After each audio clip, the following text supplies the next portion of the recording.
Hey, I'm Heather and welcome back to my YouTube channel. This is a place where I coach busy moms who want to double their business in half the time without burnout. Today we're talking about what to do when you feel like quitting, which for me happens about once a month, usually around a certain time of the month. And it just so happens that that day for me was yesterday and partially today. There is a time every single month where I just throw my hands up and think, why am I doing this? Why am I creating a business? Why am I trying to find new clients? Why am I working so hard for every single sale? And I'm sure that if you are an entrepreneur, you can relate. And especially as a mom and a business owner, it's really easy for us to default to our kids, to be like, you know what, I'm just gonna do the stay-at-home mom thing. I'm just going to let go of this silly side hustle and focus more on my family. But the truth is that is just an excuse. That is not really what we want. And today I wanna share with you the process that I walk myself through when I feel like quitting. Well, the first step is to allow the feelings. Feel the feelings. Let them come, acknowledge them, name them. Don't resist them or judge them or shame yourself for them. For me, this looked like yesterday allowing myself to be in that space without resisting it and just acknowledging it, saying out loud, today I feel discouraged. Today I feel like quitting. It might even mean letting somebody else into that process. For me, I often go to my husband. Poor guy knows about once a month. I'm going to come to him and tell him I'm ready to quit everything. And also coaching that person on how to respond to you. I remind my husband to just listen and that I don't want answers and I don't want to be fixed. And he's amazing. He'll just be like, I hear that you're super frustrated. That really sucks. I'm sorry you're feeling this way. If I want him to encourage me, I'll tell him that. Actually naming what that emotion is and allowing it and feeling it is one of the most powerful things that you can do for yourself when you feel like quitting. The second thing that you can do for yourself is acknowledge that it's not your business, the circumstances that are making you want to quit, it's your thoughts. At some point in the 24 hours that you started feeling like quitting, you had a thought in your brain about your business, about yourself, about how things are going that created the emotion you were just feeling. So for me, I like to look at what was I thinking when I started feeling discouraged? What triggered me? I go back and I look, okay, it was because I have 2 spots for coaching in March and I haven't sold either of them. In January, I sold like 6 one-on-one spots. And then in February, I have only sold 1 of the 3 that I had available. And I made that mean that my business isn't working, that I'm not good at selling, that I don't know where to find new clients, all kinds of thoughts. And when I look at those thoughts, it's really easy to see why I was feeling discouraged because of the way that I was thinking. And instead of quickly trying to change that thought, I just spend some time acknowledging and noticing that that thought is what's creating my emotion, not the circumstances, not the fact that I have these 2 spots to fill, but the fact that I'm telling myself that means that I'm not doing a good job or that I don't know how to find clients.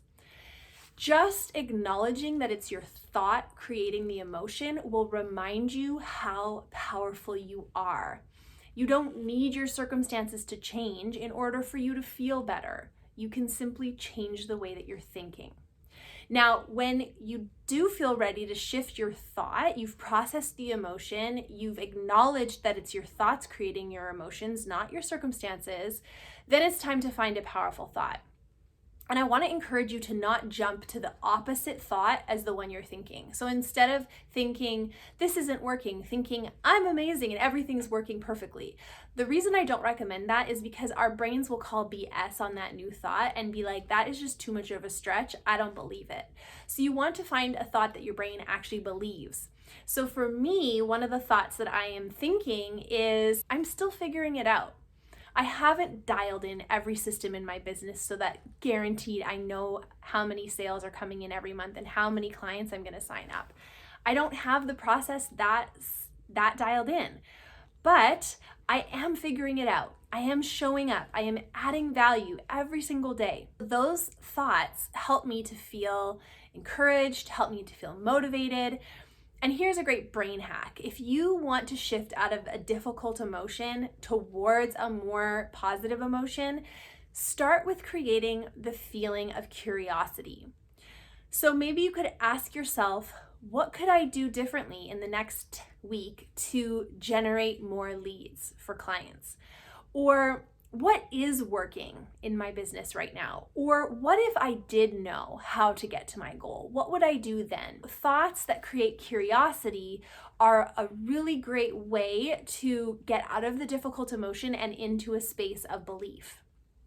Curiosity is like a brain hack emotion. It's a perfect transition between discouragement and motivation, is to feel curiosity. It's actually a very neutral emotion. So try on some thoughts that might help you create an emotion like curiosity.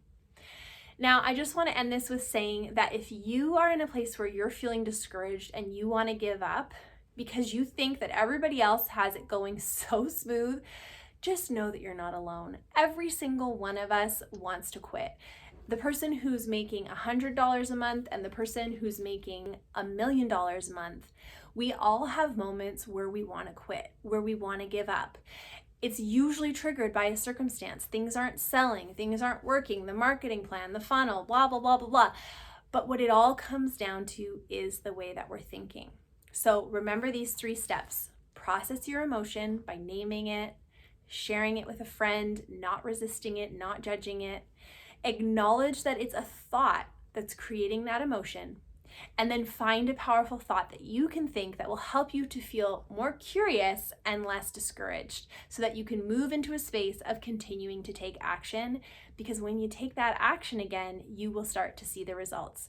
If you don't quit, you win. If you like this video, give us a thumbs up, share it with your friends, subscribe to my channel so you don't miss any of these videos. They come out every single Monday. And if you have any thoughts or comments on this topic, leave them in the comments below the video. I hope that you have a great week and we will see you next week.